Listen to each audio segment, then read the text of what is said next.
Are you doing enough to protect your data? Find out more later in today's podcast. Welcome to our first podcast, Cybersecurity Insights, brought to you by Performance Data Asia. I'm Aaron, your host, and James Lim, our Group CEO of Performance Data Asia. James, thank you for being here with us. Thank you for having me, Aaron. It's a pleasure to join you today. Okay, so let's dive straight into it. James, with cybersecurity threats becoming more prevalent, what are some fundamental steps individuals can take to protect themselves online?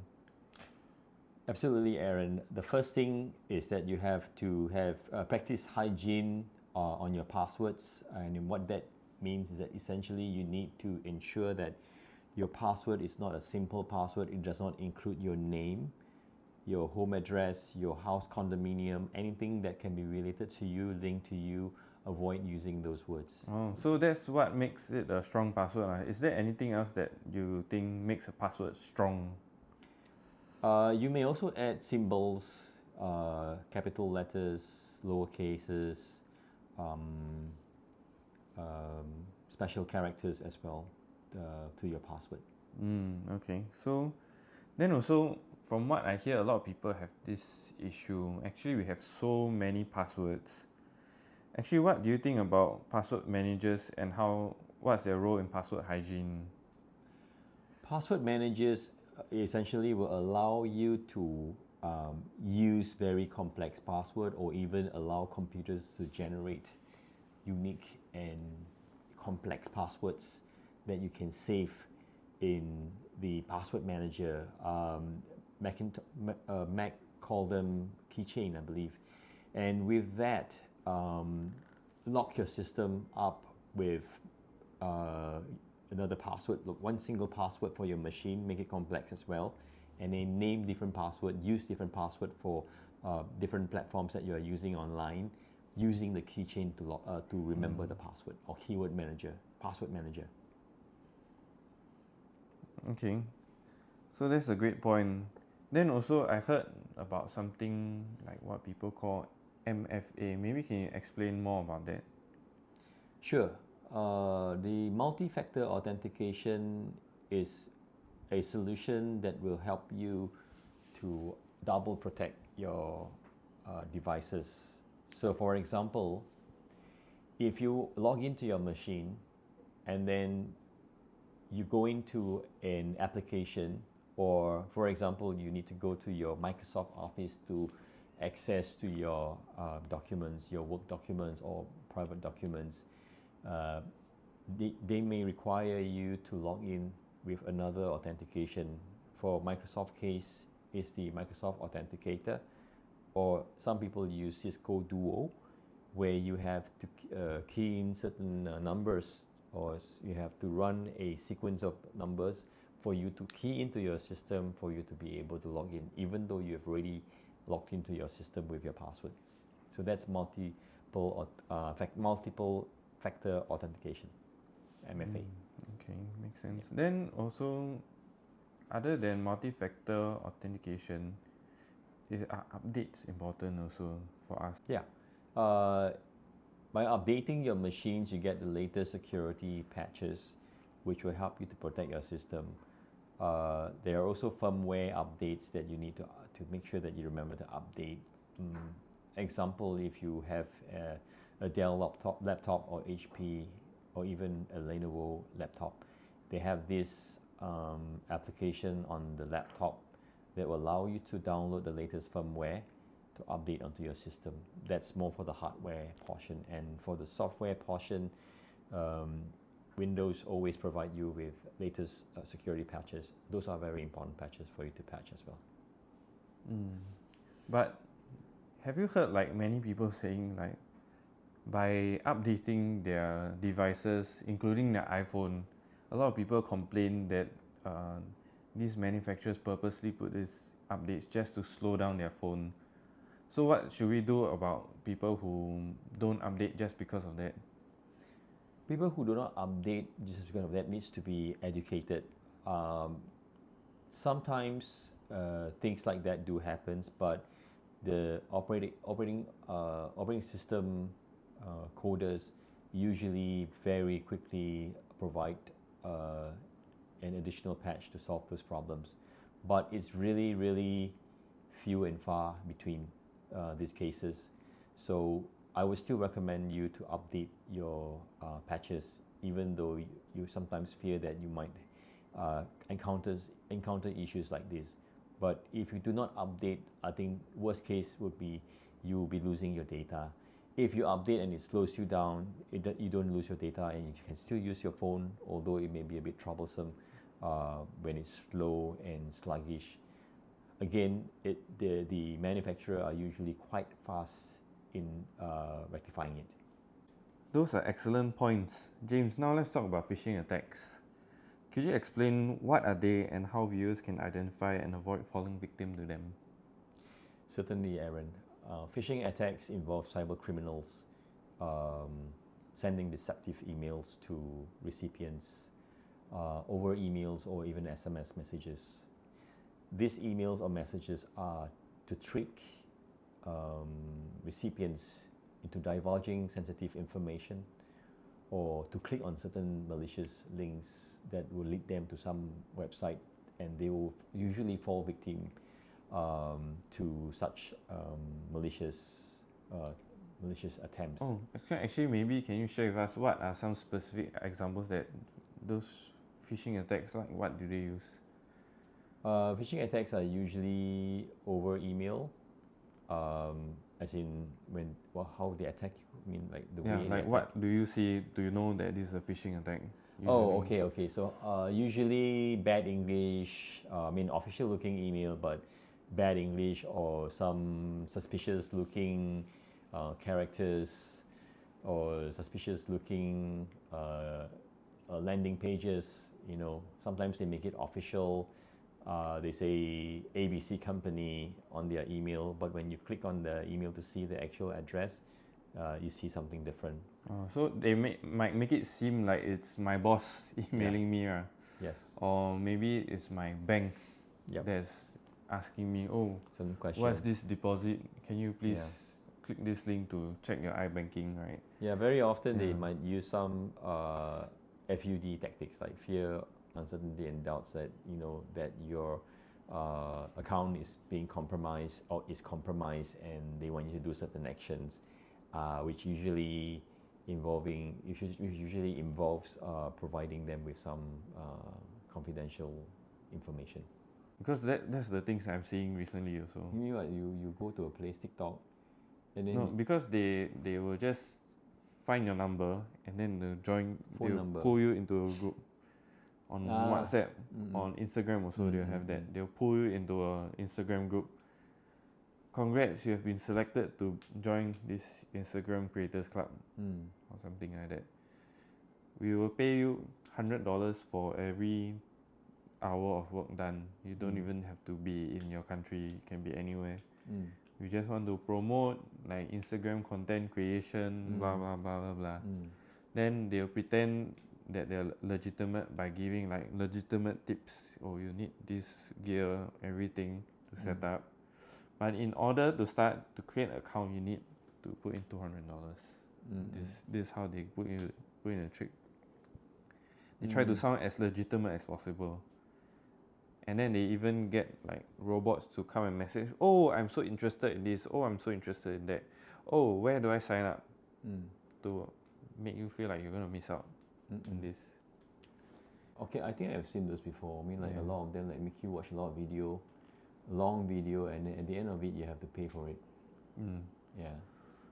Okay. These days, there are so many platforms available out there for cyber attackers, cyber criminals to use. One of them is a deceptive email. Another one is SMS, WhatsApp, TikTok, Facebook, and many other platforms as well. So these are the way that they are reaching out to people, victims, to gain access to important information, sensitive information, secrets, and even to make you make payments. So these are the things that the phishing people are phishing. So phishing attempts can be quite sophisticated these days. It's getting more and more sophisticated. So actually, what are some of the red flags that the viewers should watch out for in emails and messages? In my personal experience, it would have to be emails that look official from government or some big establishment. But when you click on the email to look at what's the actual email address, it will usually be different from the company name, company that is representing. Another way of looking at it is that if you see an official email but they have very bad typo errors, those are the points, those are the things that you want to be wary of. Also, I think that you have to know that certain governing bodies wouldn't email to you to ask you for important information. They probably send you like a registered mail, or they probably send you, especially in Singapore's context, you might get a message in your SingPass portal where you have letters from IRAS, letters from the government. So those are okay and safe. Another thing that you have to be wary about is that when you go to a Facebook site and you are attracted by a very special deal, and it's so special, usually when it's very special, very cheap, inexpensive, it can't be true.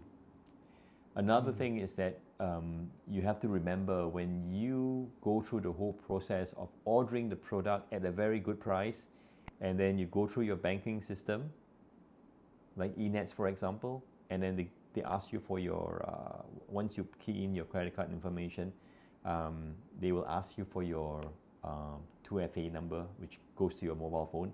And then once you key that in, it means that you already approve, you personally approve that deal. So you have to be careful with that, because banks would definitely question you. Makes sense. Yep. So what should viewers do if they suspect that they might have received a phishing attempt? If they have received a phishing attempt, if they know the sender, for example, company might receive a phishing attempt to make payment, for example, right? Or a malicious malware link, and you are suspecting that something's wrong, you could check with the person whom you know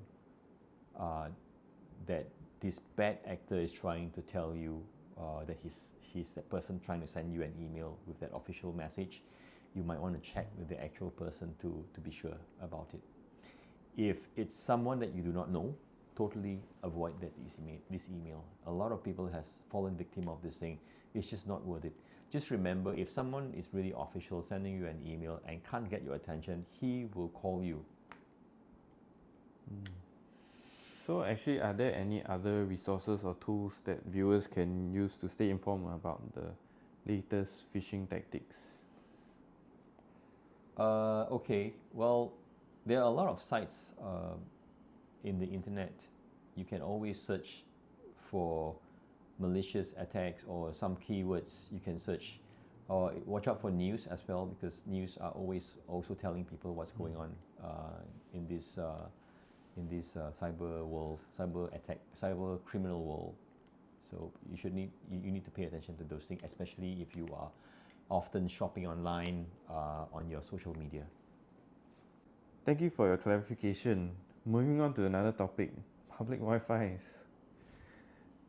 They are prevalent in our daily lives, so what risks do they pose, and how can viewers safeguard their data when using them? Public Wi-Fi is great, it's convenient, but it exposes users to security risk as well. For example, the risk of being a victim of eavesdropping and a victim of man in the middle. So to protect yourself, you should refrain from accessing sensitive information. Like, for example, if you're in a public Wi-Fi, you might want to consider avoiding logging onto your banking, online banking, or running any SingPass or government transactions, or looking into your CPF or your income tax online using a public Wi-Fi. Because it is quite easy for people to eavesdrop what data is going through the wireless network to your system. So let's say a viewer forgets their usual secure connection. So maybe if they really absolutely need to access their email just to use the public Wi-Fi, are there any precautions that they can take to minimize the risk? While using public Wi-Fi, if your machine has endpoint protection, then it may protect. It very likely will protect your system and whatever that's going through the network. But if not, if you have no VPN connection to your email server, it would be best to avoid, going through emails that are sensitive during the session, connected to the Wi-Fi, the public Wi-Fi. Yeah. Sound advice. James, lastly, can you share any additional cybersecurity best practices that viewers can implement to enhance their online safety? Certainly, Aaron. In addition to measures we've discussed, viewers should exercise caution when downloading files. There are some sites where you download files, you actually have to download something first to get to the actual file that you want. Usually those are very malicious. They probably install something into your system that would allow them to either use your machine as a peer or to gain information. If that's the case, then how do you know whether you need to, because your computer, you definitely need to download some software that's legitimate. So how do you ensure that it's like a legitimate versus a illegitimate download? Usually the website looks very, very shady. Those sites that you download software that are not actual download sites. For example, if you're downloading a file that is to be used with your Canon camera and the search link leads you to a website that's not linked to Canon, for example, okay, and then it shows you a lot of other advertisements, and then you have to go through a lot of links to get to the link. Those are the one that you want to avoid, number one. Number two is, if you want to do this kind of activities, you should always check that your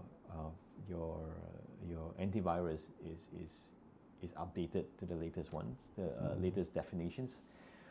And besides that, just remember, if you're looking for a file and it comes from another site, looking for a certain file from a certain manufacturer, it comes from another site, avoid that altogether. And also, if you need to download unofficial looking software to be able to download the actual software that you want, avoid those as well. Oh, one more point. Do not forget to regularly back up your data, because in case something happens, you could refresh your machine and restore your data. That will help you to be able to continue with your work and safeguard your data as well. If you have made some mistakes and your machine is compromised, you want to isolate that from any other devices, restore your Windows fresh, and then restore your data so that you can continue using your device without having that virus in your system. So I get backing up data is important, but actually, where's the best place to store your backups to ensure that they're secure in the case of a cyber attack? Always secure your data in an external solid state drive. Okay, why solid state? Because solid state is longer lasting than a regular drive. You might drop it if you move around, or you might accidentally knock it on something that breaks it. So back up with an external SSD drive or solid state drive, and then leave it at home when you go out with your laptop. So how often should they back up their data to ensure that they have a recent copy in case of a security breach? You can segregate important work files in one folder and not so important file in another folder. And you might want to have a daily frequency of backup for your important folders, and then the others you might do like every other day or once a week. It depends on how important your data is and how you segregate them in different folders. Yeah. Another way is that you could also back up your data in OneDrive that comes with your Hotmail, or that comes with your Microsoft Office, right, or Dropbox. But remember not to store sensitive data in there unless you are very sure that it will not be compromised. Is there a final piece of advice you would give viewers when it comes to protecting themselves online? Yeah, I just want to reiterate that if it ain't true, if it's too good to be true, it ain't true. If the website looks suspicious, don't go forward with that. Always be very, very careful, always be very wary. And lastly, always be aware of what's happening in the cyber world. Read up more about cyber attacks and how they're being done, because it's getting more and more complex these days. It's good for one to learn more to protect themselves. That's a wrap for today on Cybersecurity Insights. Thanks, James, for your insights. Absolutely, Aaron. Remember, cybersecurity is an ongoing battle. By implementing the practices we discussed today, you can significantly improve your online security. Exactly. We'd love to hear from you in the comments below. Leave any cybersecurity questions you have, and we might just answer them in a future episode. Sounds like a plan, and don't forget to like this video and subscribe to the channel for more cybersecurity tips and tricks. Hit that notification bell too so you'll never miss a new video. Thanks for joining us. Until next time, stay safe out there in the digital world.